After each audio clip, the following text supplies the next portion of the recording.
for movement, the profoundest and most compelling of American racial hungers.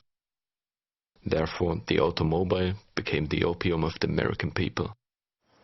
I was looking for that drug too, and to get truly high, I drove that massive red vehicle. What I didn't know was that the car would show me some other American virtues.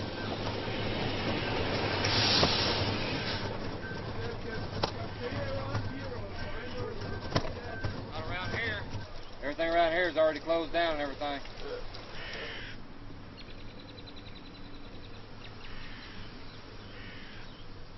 You're going to be on I-40 all the way, right? Yeah. Right behind it is a place called Terry Service. If you need to have them take a look at your car, they'll take a look at your car there. And they're pretty good. Okay. You guys take care. Enjoy your trip.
Freunde, ich stehe U-Turn-mäßig völlig krank auf einer Straße.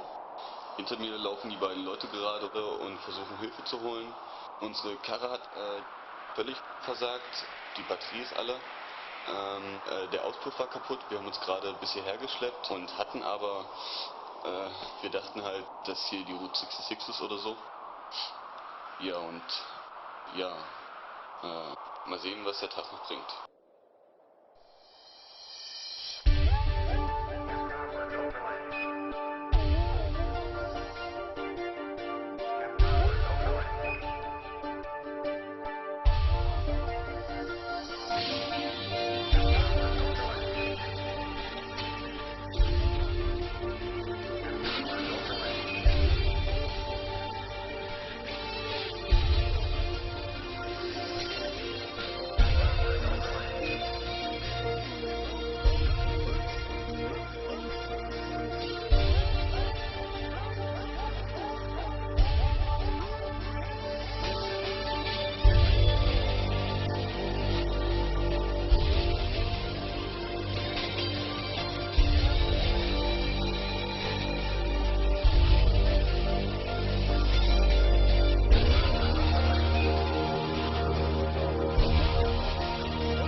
Long before I even knew where the US was, I had realized that there was really only one way to make a road trip, in a huge old American car, a car to outrage any rule of rationality. From a land where 2 liters only referred to soda, the guys from Hollywood had provided the stereotypes. The sunglasses, the beer and the drugs. Route 66 sounded good too. So what I was looking for was one of the last American convertibles. And I found one in California. I left Germany for the States, then had the beast shipped transcontinental to the East Coast. I had only 3 weeks to get the car back to California. But first of all, I had to pick up my cameraman and my consultant at the Dulles Airport in Washington, D.C.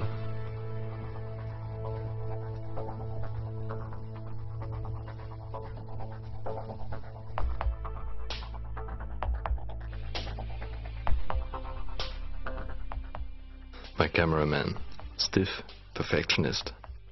My consultant, pragmatic, erratic. We were going to drive cross-country. Washington, D.C., New York, Las Vegas, San Diego. 4,000 miles. We would sleep in the car and eat at McDonald's. That was the plan. The plan fails. The car breaks down before I reach the airport. No backfiring, no bursten tire, no nothing. Just a total loss of acceleration. What happened? I thought these old cars run forever. Not sure if the car can be fixed, but damn sure that we will need help. Thank God my cameraman has got a relative here in Washington, and this relative is Uncle Joe.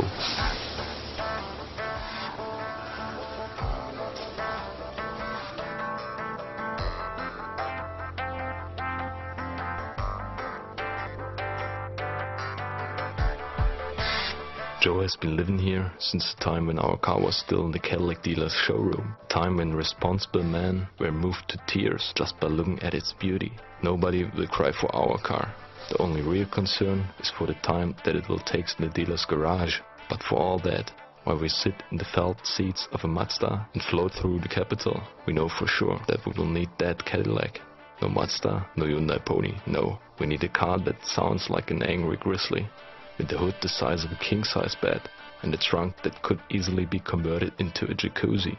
And God knows, we will not drive a car whose name sounds like an Asian venereal disease.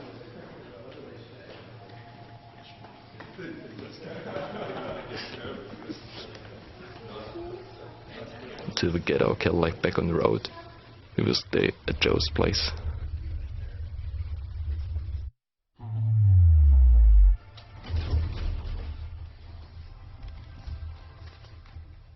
Whoa, Watergate. Joe ponders the problem with us. Stuck before we can even draw a single mile nearer to the west coast. I'd got the caddy in San Diego from a shady freak for $2,000 in cash plus a $500 deposit. No contract, no papers. Probably a stolen vehicle. Whatever. If you want to stab in it, we've got to fix it. You got an interesting story here. You call the San Diego radio and television stations and the newspaper out there, the San Diego Union. You said here, and the story is, here we are, three young guys from Germany trying to live our dream. We rent this old car to go across Route 66. This is our hope all our lives. And this guy leases us a car, and it breaks down in Virginia, and he's going to charge us this outrageous rate. We've already spent $1,700, another $500. He wants to pay another $500. We just feel stranded. We can't understand that this is the American way of doing things. You know, we're so distraught. And you tell the guy you're doing that. I don't know. Joe's idea is not a bad one, but we are too lazy for big press campaigns. I sent some idle threats to the dude I got the car from. His reply reads as follows: I'll give a damn about your shit. The caddy was towed to a garage where they declined to touch it. So we looked for the most expensive dealer around, hoping that he would be more cooperative. Getting the car towed there was a drama in itself.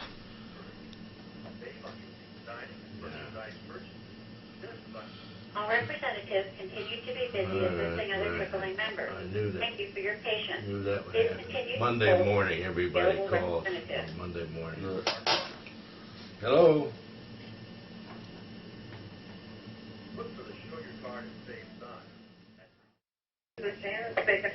Hi, Janet. We have a car that we need towed from Lorton, Virginia to Alexandria, Virginia. Sure. Are you there with the car now? No, Is anybody with us? not right now, but we can get over there How long in will it take you to get to where the car is? 30 minutes. Okay, then you have to call me back. I can't take a road call until you're within at least 10 to 15 minutes of the car. Because if the driver gets there before you do, it's a waste of call. He just leaves. So we have to call you 10 or 15. It's hard to get through to you folks, though. Is there another number other than... No, this is the number. Well, I've been on hold for 10 minutes. That's because we got 10 calls, 11 calls right now waiting for us to take. All right, so there's no way you can... All right, there's no phone within 5 miles of the place where the car is at. We don't have a cell phone. It's going to be awfully difficult to call you. Why can't I give you information now and you delay I action can't 10 delay it, minutes? sir. When I take a call, it has Okay, to your go name is through. Janet. Do you have a supervisor, Janet? Sure do. Hold Put on, the please. supervisor on.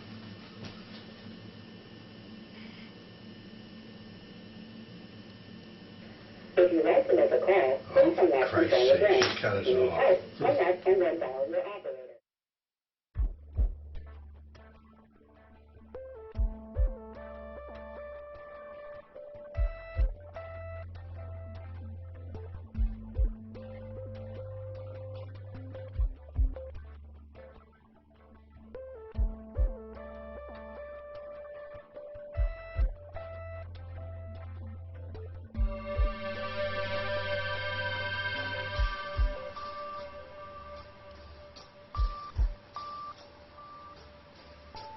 Hello, this is your international operator.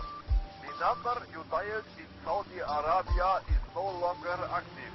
Please consult your local operator for closer information.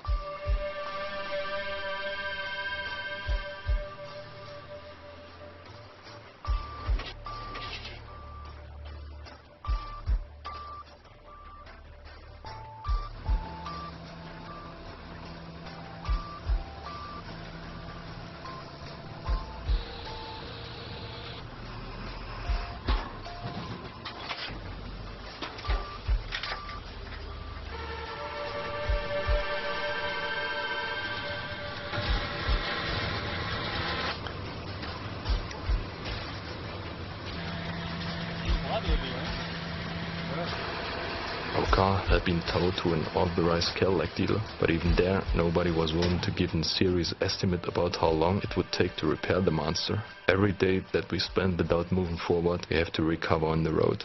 The car could run at about 100 miles per hour, but it made less than 10 miles per gallon at that speed, so it would be very handy to get on the road sooner than later.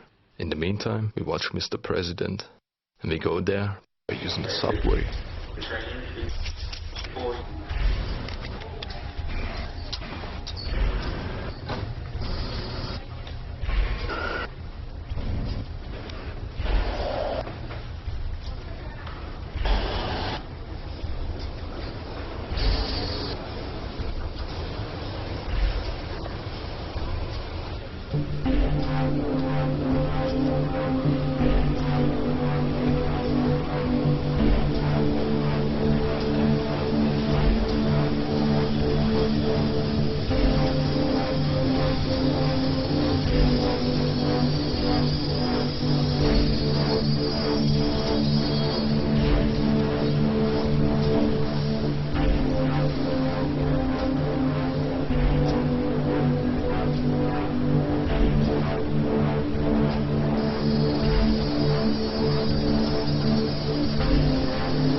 Well, now let's get on the wall, Sheila. Get somebody else. How long did you sit here? 22 years now. 22 years. Yes, 22 years, and it's very difficult, not just because of the elements, but the government making many rules, which are in violation of the Constitution. This is my internet. Okay. That means... Hey, wait, I have to kill it and come again.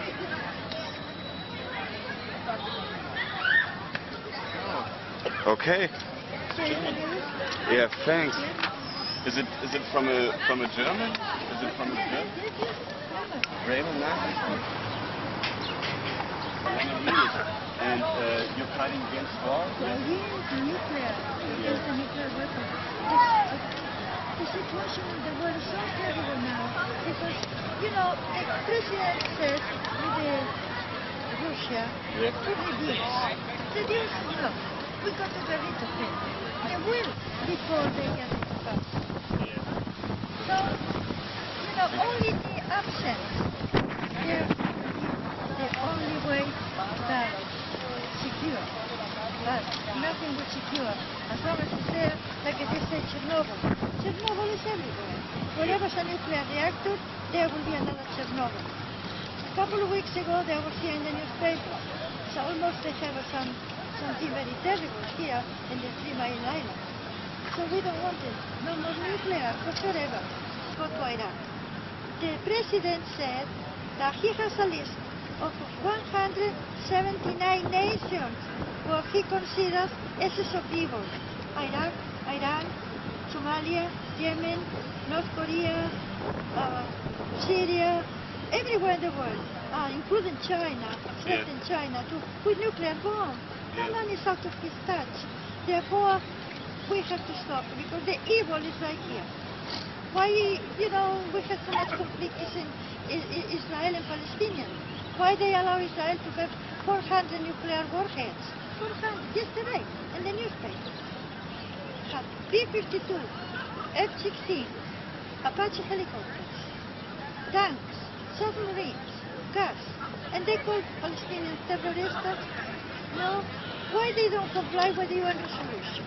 Why they don't admit the international observers? Huh? Why they kill Rabin? Because they don't want the peace. All right. Bush, this is Bush. The amount of evil can allow itself. German? Ukraine. No, English. Ukraine. English, no, English. Russian, not? English, Chernobyl.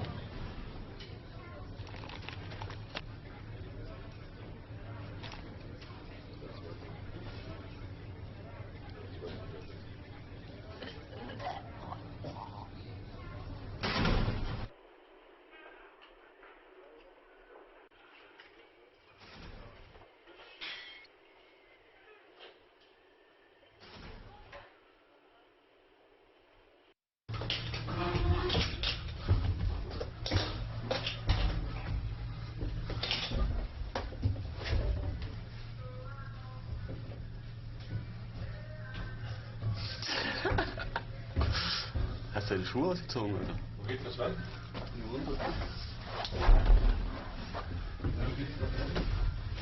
Geht's noch nicht höher? Das ist runter?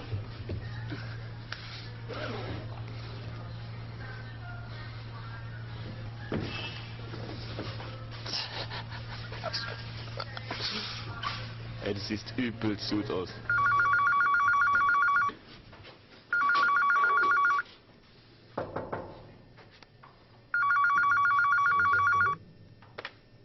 Hello? This is Hanson. I'm proud to receive a local Bentley and Cadillac dealer.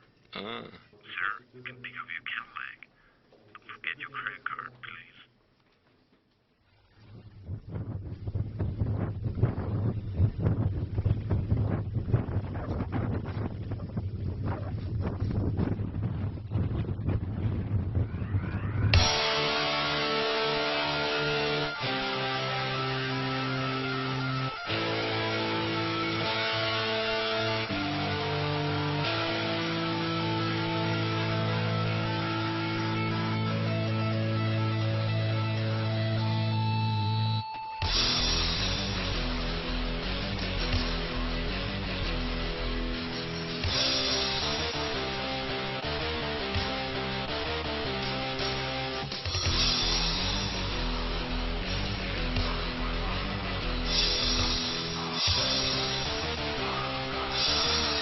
4,000 miles to San Diego.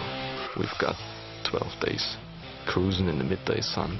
Short shadows in front of us, short shadows in back of us. The caddy lies flat on the street, with the back wheels plunked down in the wheel arch, and the hood looming in front of us. We chill out in the supple white leather, while the car shifts forward like a freightliner on railway tracks. This is what driving the highways should be like. 500 cubic inches of displacement, 365 horsepower, 2.3 tons of massive steel, and the torque that the drive shaft melted right before I reached Washington. We paid with $800 in 3 days. It's about time to make miles now. Tomorrow we will check off New York City and head towards Chicago.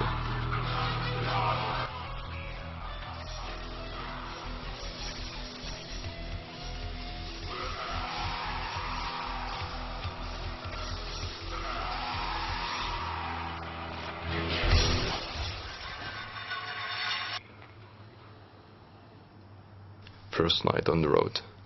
2 of us sleep in the car, 1 of us sleeps beside it. In less than 1 hour, the cops drop in. But not because we had hit a school bus yesterday. No, it's because we are sleeping on the street. So all of us have to squeeze into the car.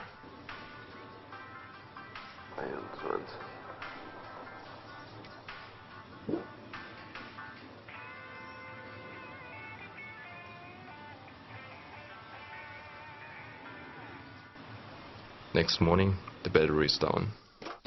Again, the cops show up immediately. Instead of jump-starting the car and getting us back on the road, they tell us to put the camera away. Can one push-start a car with automatic transmission? Can one push-start 2.3 tons? Will the Jumbo start up suddenly and shatter half a dozen compact cars before I get control over the waste violence of that monster? We will need a jump start. 2 hours later, we get help from an Asian. It was about time. The cops show up again.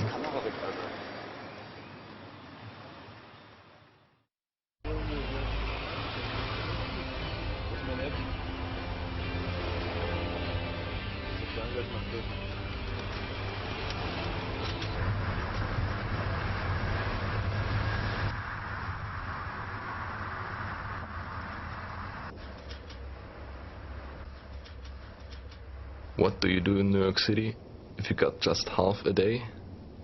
Usually there are no answers to the real important questions. But I was asking anyway. There was no answer. But everybody said, don't drive your car in Manhattan. So we parked the car outside and ferry across the Hudson River.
traveling a peaceful country searching for the Jesus Christ in all of us.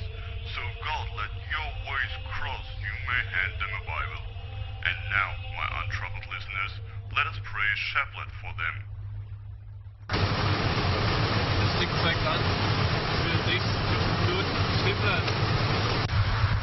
All of a sudden, the car runs out of everything.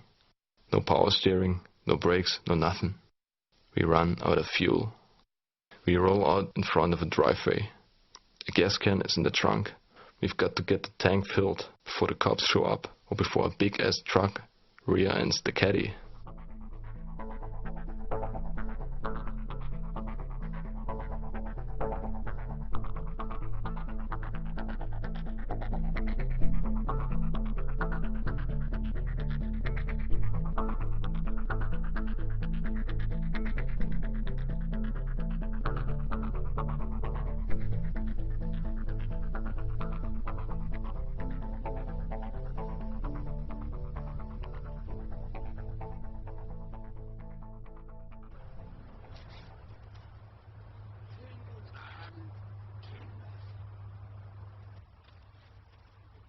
Americans are cheerful souls.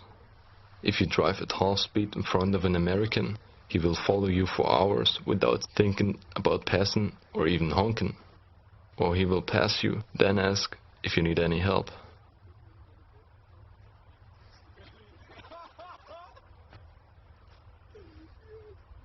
One can say all that is just a kind of detached, superficial cheerfulness. And it's not all about fun in life. But I don't care about if I sit in the bus and get out 4 stops later. Anyway, it's nice then when a stranger tells me about his last evening's accidental attempt to dry his son's hamster in the microwave. Americans are more cheerful than other people.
While on a typical road trip in the US, you have a certain exciting daily task: looking for a motel. About an hour before sunset, you start watching out for signs, ads or buildings in the typical style of a motel, which at any other time of day just pass by without ever being noticed. The cheaper the look of the advertisement and the more tackier the facade, the better. The most original sleazy motels are the private ones, which, at least along the main interstates, are by now almost totally displaced by the established brands. By and by you get a feeling where to look for the original private motels. I usually just leave the interstate and head towards the back country to find a motel quickly.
motors are more or less all the same. 1 or 2 stories, a door, and mostly left beside it, a window. Below the window is where the air conditioning has been installed, and it's usually so unbelievably loud that you can either sleep using earplugs, get drunk and pass out, or not sleep at all, because you forgot to ask for a non-smoking room. So therefore the window cannot be opened. After you draw lots to see who the dumb ass will be, who gets to sleep in front, and who also will be the one who gets steadily provided with ice cold air from the AC, get the remote control and check the channels. Cool, HBO, or where is that damn weather channel? Finally, you take a look at the bathroom. You will find a bathtub almost always, even in the cheapest motors, although nobody would take a bath there. Oh, to enjoy an expensive red wine and read a good book by candlelight whilst laying in a yellow tub whose shower curtain hangs by its last 2 rings in front of you. Actually, they are pretty much equal, but every motor has its own certain individual characteristic. And while you are driving in the dusk, you are already wondering if you will walk down a red plush carpet tonight, and if the indoor aerial will fall off in the middle of the NBA playoffs again. But despite these little surprises, you can always take 2 things for granted. The distance between your bed and your car won't be more than 3 meters, and your dresser drawer will contain a Bible.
The car doesn't start. The motor manager helps out with his Mitsubishi.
We've already drained the manager's battery before we remember to check the fuel level. We've run out of gas.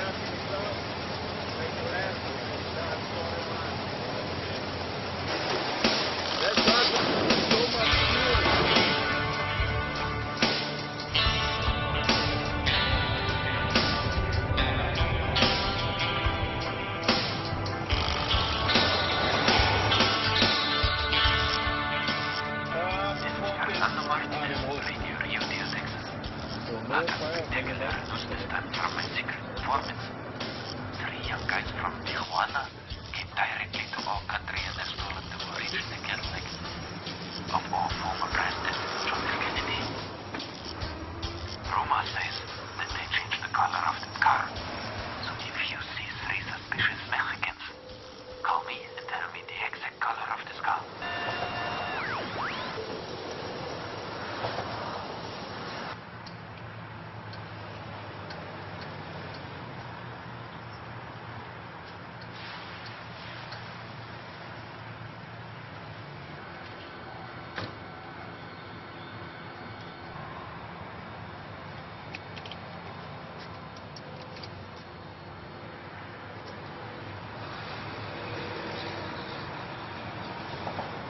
Where are you guys from? Germany?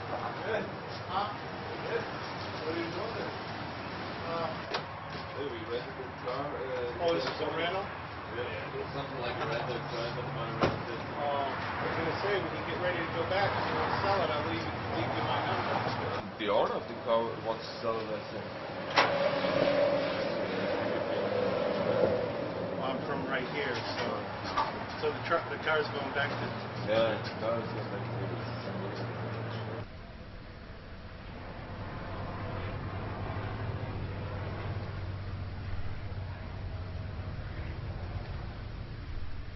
We headed to Chicago and then all the way down. Stay out of the casino. Yeah.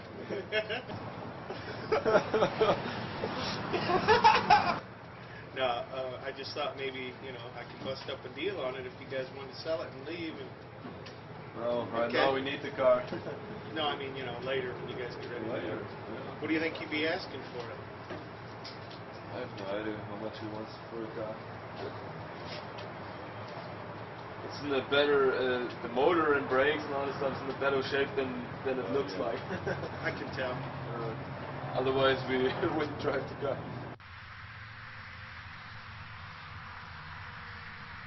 It makes 10 miles on the gallon. Yeah, but look at the price of gas here. Yeah. And then Compared what's to the the one in Germany? How is it in Germany? I guess it's 4 times of that.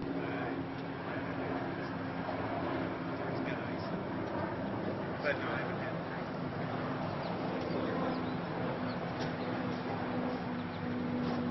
Fellas, enjoy your trip. Careful.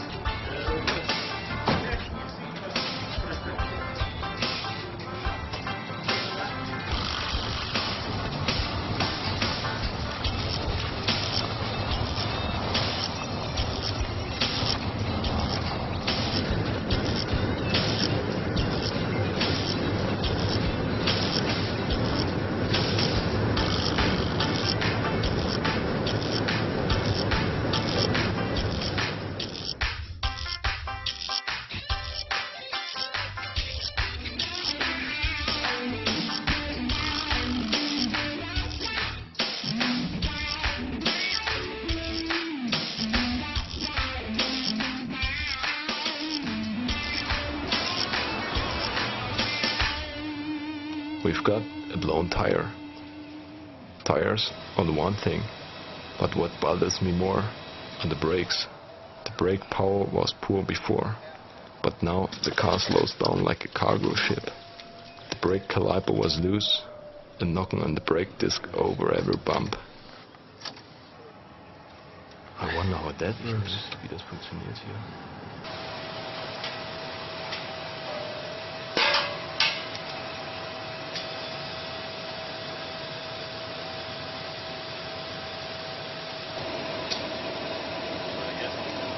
I'd try the other tire and try to get to where you're going. And if you have to, you can put that on. Take it to Bristol. Yeah, so it's 6 miles down the 80 and then in Willenboro? Middlebury. Middlebury. We go up. Is the exit called Middlebury? Or? Yeah, right. It'll be the 107 mile marker. Just run real slow. And stay off on the perimeter road or something. Don't get off the traffic and get yourself killed. Okay, can we go that way or is this No. You go around the cone. You go around the cone here and then up. You see where it says Ohio? Go that way to Middlebury. The other way goes to Elkhart. And Miller Tire Shop is in Millbury. Yeah, there's 24-hour service is what she was telling me. Okay? Okay. Whoa, man.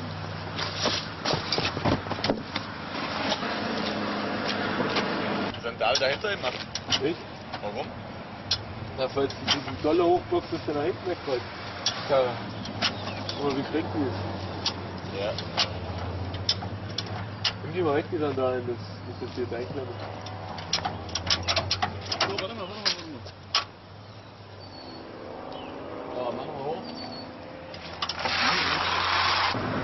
Middlebury oder sowas. Ja, Middlebury.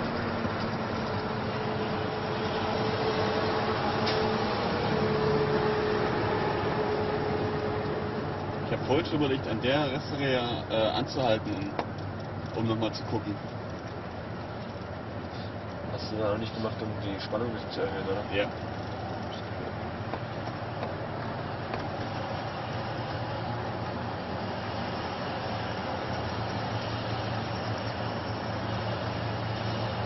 Drängel nicht so dahin weiter.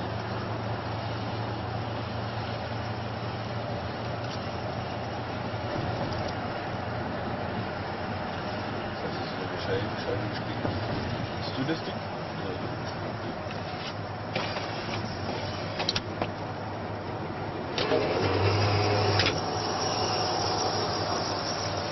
Das reicht aber so.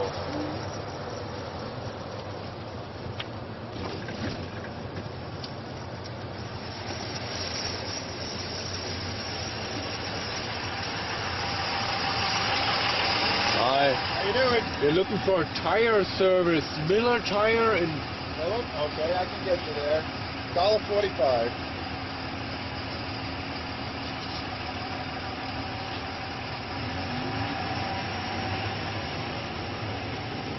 $1.45, that's 2, 3, 4, 5. Thanks.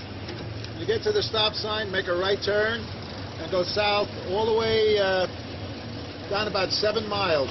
You'll see McDonald's on one side, and they're right across the street, Miller Tire. Oh, okay. Thanks a lot. Can I have a receipt for that? Thanks a lot. Have a good day. Bye-bye. Yeah.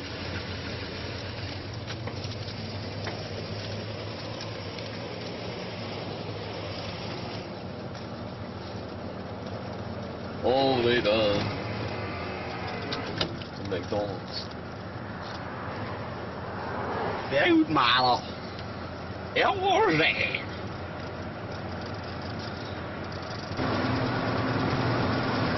ich bin da mit 70, 75 Meilen zu fahren, so. Das ist ja nicht viel weit.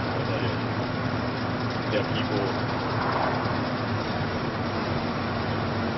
Also soll ich schneller fahren oder was? Ja, hier, abgeholt.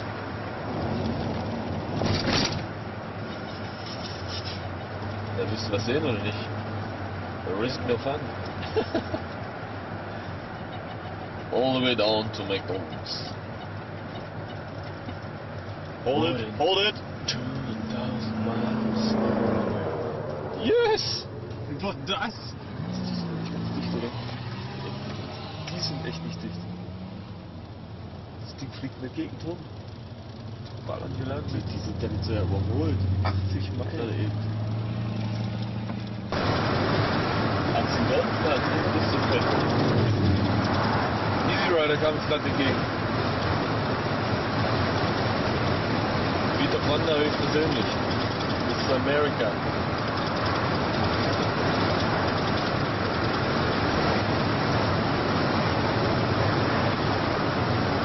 So habe ich das in der Fahrschule gelernt, dass ich hier so greife. Also eigentlich hier, aber das ist dick im Weg. Was ist das für ein Scheiß? Der baut solche Lenkräder.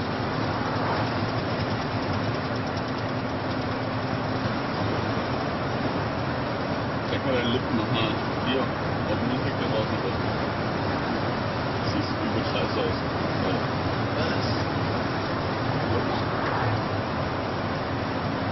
Was? Nimm die Hände ans Steuer, Alter.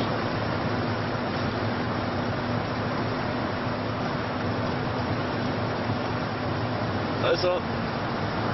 Ja, gar nicht. Das sind die scheiß Oreos.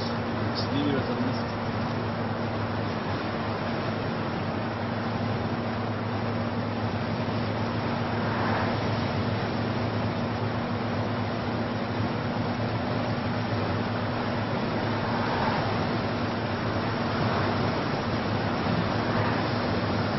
sagst du mir jetzt mal so nebenbei? Das kann nicht wahr sein.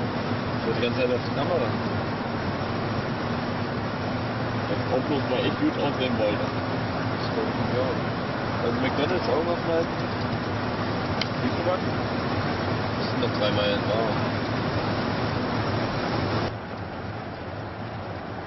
I can get you there. Sure, man. I was waiting the whole day to answer one single question. I can get you there.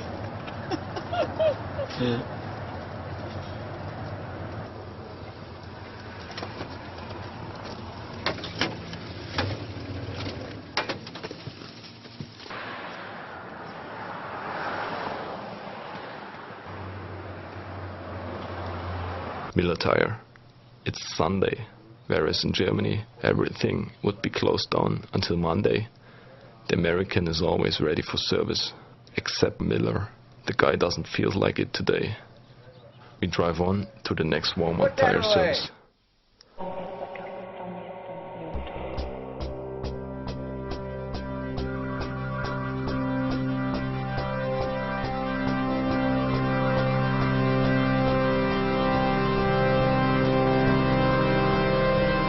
Walmart. They install a new tire. It's about time to make an oil change too, but they refuse to touch the motor. It's leaking, they tell us, and we wouldn't make more than 500 miles on it. The mechanic advises us to refill the oil frequently. Oil, which is as cheap as drinking water here.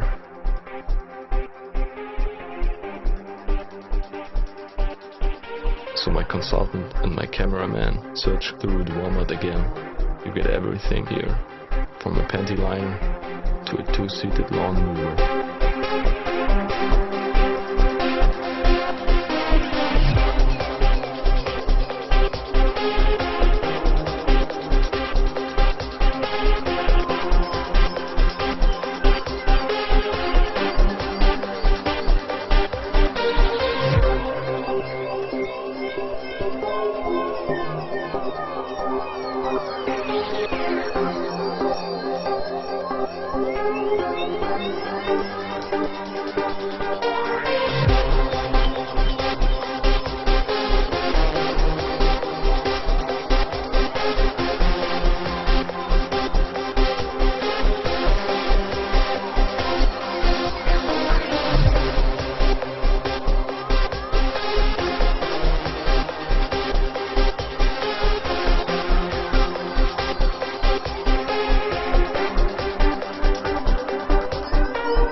Excuse me. Senor Jesus Christus. Sorry, sir. Mr. Christus has left us.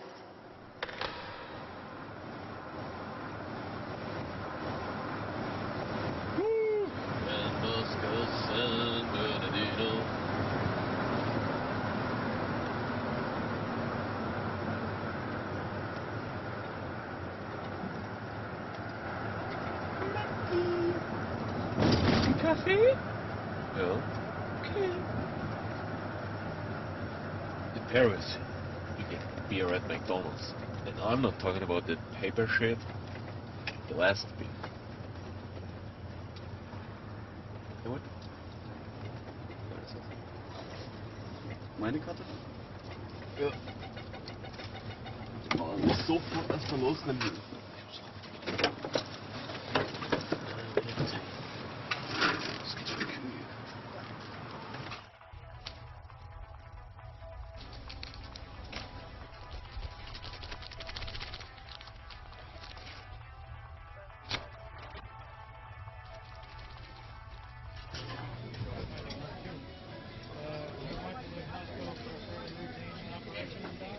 Cool drauf.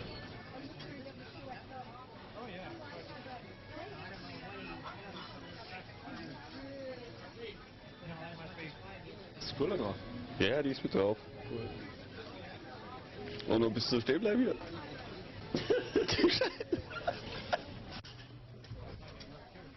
We don't go far. The brakes are shot.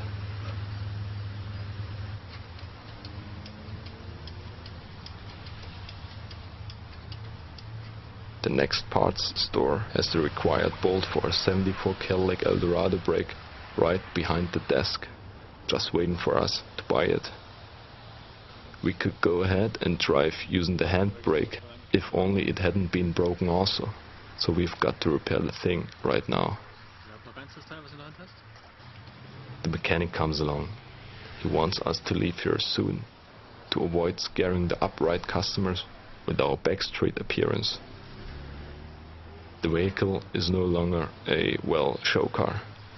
It's bedraggled by the rain, chewed up by the birds, and instead of a rear window, an old blanket garnishes the top. If we open the doors, garbage spills out in a steady flow.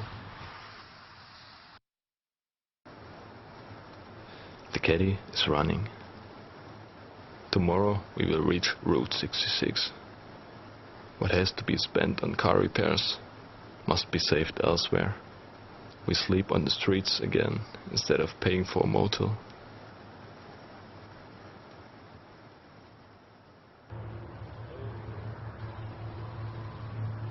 We spent the night in a white trash neighborhood, less than 100 meters from the interstate, where the trucks passed by at 80 miles an hour. It was dark already when we arrived at this place. In the sunlight, it looks like this. Scruffy trailers, waste. When the bums have had enough, they leave. What's left is the garbage. Up until dawn, we had been expecting to get a visit from some boozed-up rednecks in a pickup full of weapons and enraged dogs. We pack up our tent and leave. Americans live in their cars, and they eat there. For that, you need cup holders. Nowadays, new cars will be judged by the number of cup holders they have. If you watch advertisements, you will find that the number of cup holders seems to be as important as the number of cylinders or the vehicle load capacity. Modern minivans like the Chevy Venture have up to 17 cup holders. Above all, that could be the reason why our car has no longer been seen on the American highways, a missing cup holder. Although if nearly everything on the car is powered, antenna, windows, seats, locking, trunk or the top, in 1974 even Cadillac wasn't thinking about cup holders. With a little luck, you might get a student of history at the Burger King counter serving you, and he might hand you one of these plastic mobile cup holders along with the order. In this case, you will forgive him the phrase, "Is a Pepsi okay?" when you've asked for a Coke. I get a combo number 1, king size, with a Coke. Would you like cheese on your sandwich? Yep. Hey, friendly. Hi. Hi. We got it. There you go. Thanks a lot. And you got king and large. There you go. And there you go. Thanks a lot. Have a good day, guys. Bye-bye.